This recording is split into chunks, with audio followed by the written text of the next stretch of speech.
ka na ba sa pag-ibig? Pwes kumain ka ng singkamas, dahil sa bawat nguya mo nito'y makatas. Talong, huwag gustahan, dahil sa colon cancer ito'y panlaban. Hindi tulad mo na hindi lumaban, kaya iniwan na lang basta-basta na walang kaalam-alam. Talong? Okay. Sigarilyas, pampatibay ng buto. Di tulad ng relasyon niyong walang katibay-tibay, kaya nasira dahil walang umalalay. Wala akong kilalaman. Mane, madalas kasama sa inuman, paborito ng sambayanan. Mabuti pang mane, no? Madalas kasama, kayo, walang kadalas-dalas. Mane?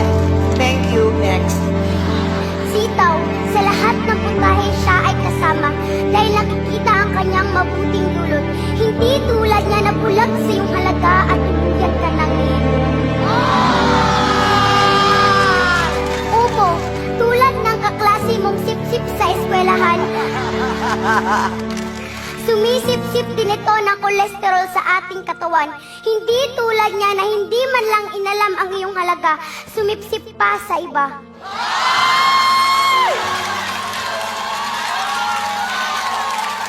Grabe siya. Kalabasa, ipakain mo sa taong iyong pinapangarap upang ang kanyang matay luminaw at makita ang iyong tunay na halaga. Bleki ng 1 kilo.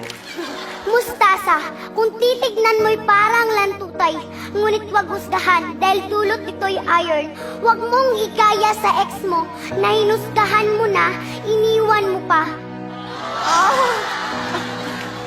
Ano ko nung usapang ex, doon tayo sa iron.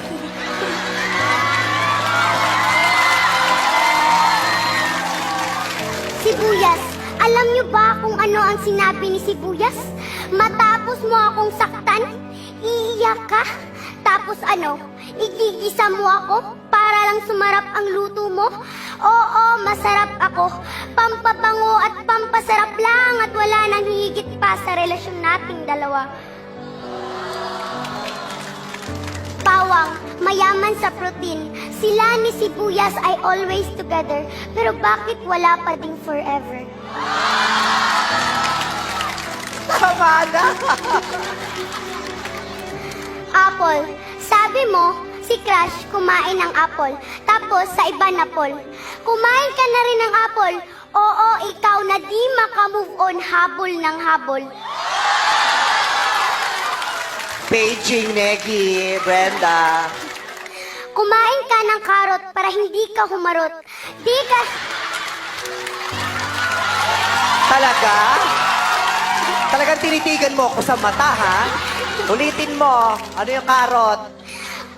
Kumain ka ng karot para hindi ka humarot. Tama na! Di ka dapat umasa sa taong paasa at ang tanong, bakit ka pa rin ba umaasa?